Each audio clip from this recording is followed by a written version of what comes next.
Bonjour à tous, aujourd'hui je vais analyser la partie que j'ai jouée contre Olga le 10 avril. Alors dans cette partie, j'ai commencé par cavalier F3, et après D5, G3. G3 c'est ce qu'on appelle l'attaque est-indienne, c'est-à-dire une ouverture où on joue cavalier F3, G3 et fou G2. Et après cavalier C6, donc cavalier C6 joué par les noirs, c'est pas un mauvais coup, mais il y avait peut-être un coup un petit peu mieux pour les noirs, c'est de jouer cavalier F6.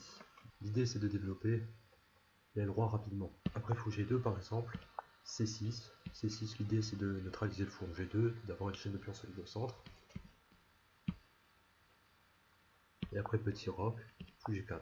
On sort le mauvais fou avant de jouer E6, avant d'enfermer le fou. Et après D3, avec l'idée de jouer cavalier BD2, suivi de E4. Il y a cavalier BD7 pour préparer E5. Cavalier BD2, E5. Et sur E4, on échange tout simplement, on s'embête pas. On joue fou C5.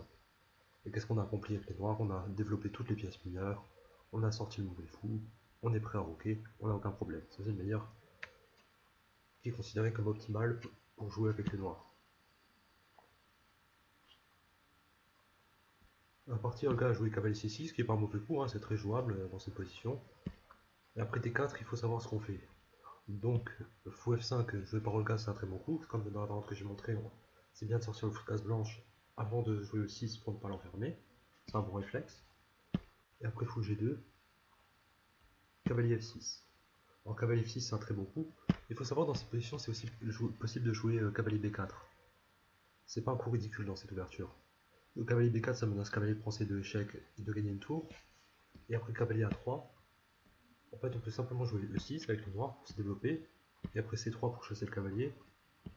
Cavalier C6, menace de prendre le cavalier en A3 et de casser la structure blanche.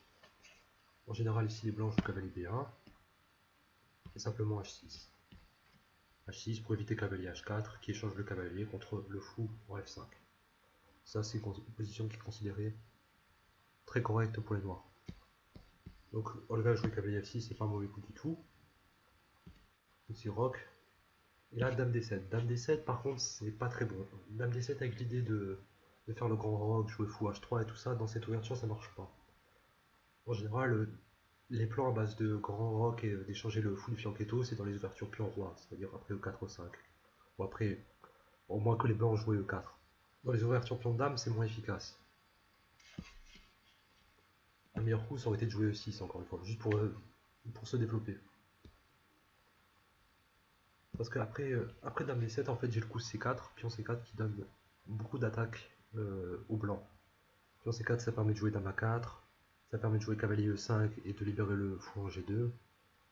Et donc après grand roc joué par Olga, je vais simplement jouer cavalier C3. C'est pas grave pour le pion C4 si les noirs décident de le prendre. Je vais simplement jouer dame A4. Et si cavalier prend D4, j'ai dame prend A7, je me laisse dans la 8 mat. Ça va être très difficile pour les noirs. Donc après cavalier C3, encore un meilleur coup, c'est toujours E6.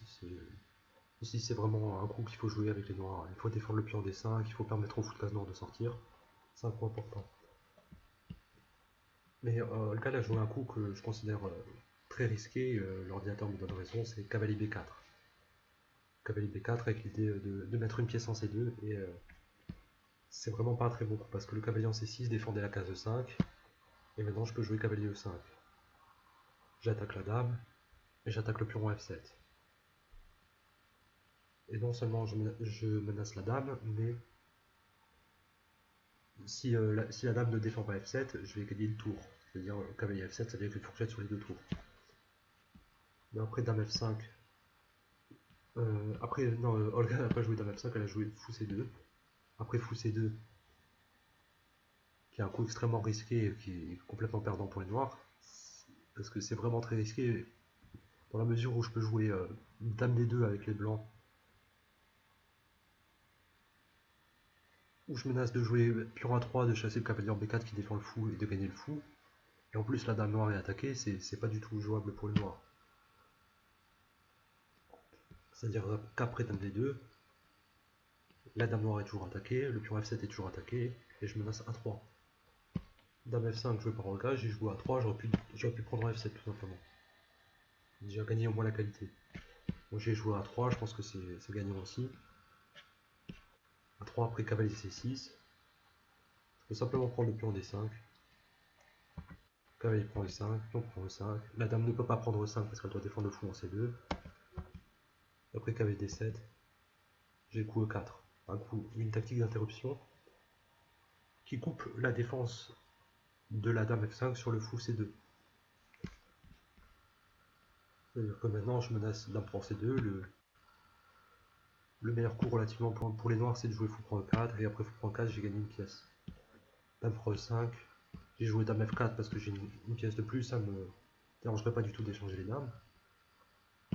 Dame H5, cavalier B5. Et là cavalier E5. Alors moi j'avais pensé dans la partie personnellement à pion E5. J'aurais joué parce que cavalier B5 menace dame C7 mat. Donc je pensais à E5 personnellement. Et après D prend E6 en passant. Dame prend B5. E prend D7. Ni la tour ni la dame ne peuvent prendre le pion D7 parce que j'ai fou F5. Et après roi B8, je pensais que c'était une meilleure position pour moi. Dans la partie, Olga a joué cavalier E5. J'ai joué dame F5 échec pour changer les dames. C'est pas forcément le meilleur coup dans la position, mais je trouvais que ça suffisant. Fou F5, roi B8. Et là, cavalier C3. Cavalier C3, c'est pas un très bon coup parce que j'aurais dû profiter du fait que mon cavalier en B5. Où il a de la pression sur ses cases.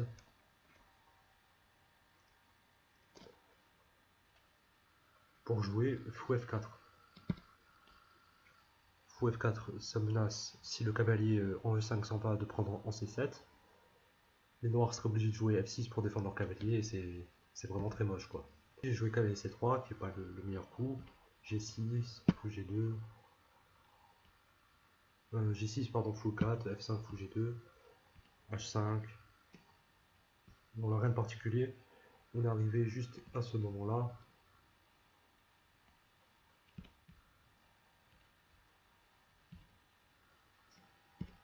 Dans cette position j'ai joué fou D4. J'ai une grosse menace, c'est de jouer pion F4 et le cavalier en E5 n'a pas de case où il peut aller pour défendre le fou en G7. Donc je gagnerai encore une pièce si les noirs me laissent jouer fou pion F4. Donc là jouer tour H7 pour défendre le fou, comme ça fou F4, pion F4 pardon, ne gagne pas une pièce. Tour AC1, G5, cavalier B5 avec une attaque sur le pion A7. Et après C6, cavalier prend. Alors cavalier prend c'est pas le meilleur coup, j'aurais pu prendre avec le fou ici. Parce qu'après, fou prend A7, roi A8. Moi je me disais que mon cavalier en B5 est en l'air. Et le cavalier doit défendre le fou. Donc ce serait pas très bon pour moi de prendre le pion A7, mais en fait après roi A8 je peux simplement jouer fou B6 et attaquer la tour D. Donc je perds pas de matériel, au contraire j'en gagne. Dans la partie moi j'ai fait cavalier prend A7, C prend D5. Je suis revenu en B5 simplement. Et après F4, comme je manquais de temps, j'ai commencé à paniquer. J'ai joué un mauvais coup ici avec les blancs, j'ai pris le cavalier en E5. Et le problème maintenant c'est que après fou prend E5, j'ai deux pions en l'air, B2 et G3, et après cavalier D4 que j'ai joué, les noirs peuvent prendre en G3. Un meilleur coup en fait que fou E5 c'était fou A7, dans cette position après F4.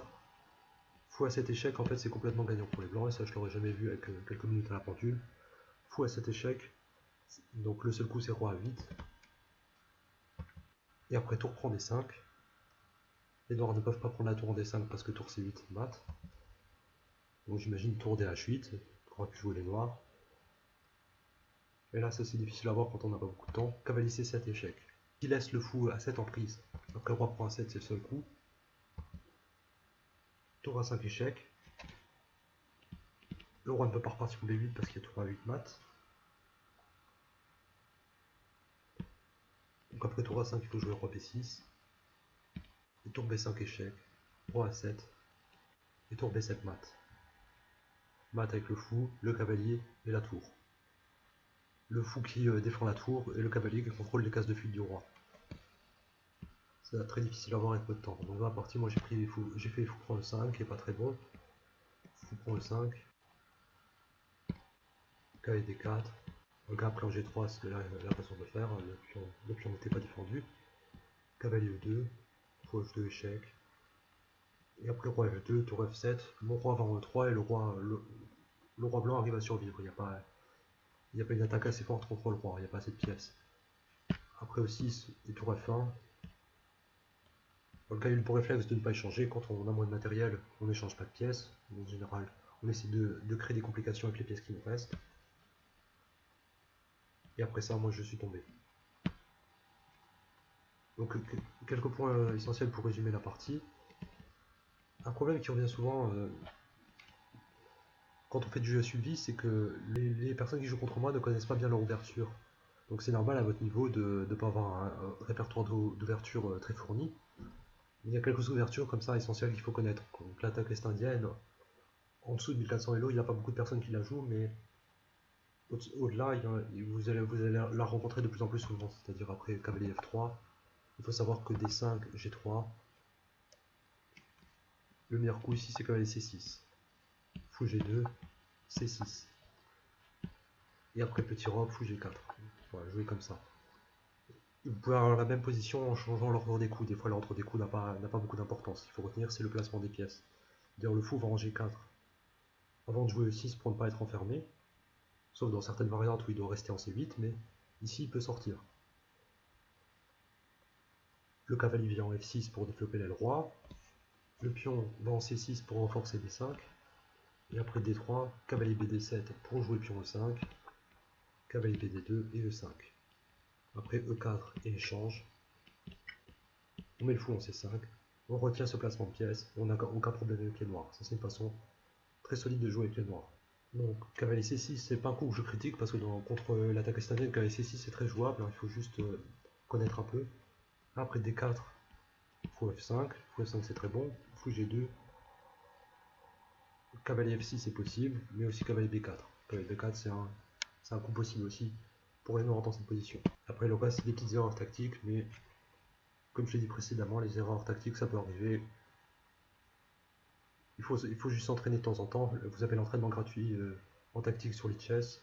J'en ai publié trié sous forme de thème sur les études de Lichess. Donc quand vous avez du temps libre, entraînez-vous en tactique. Les tactiques c'est important.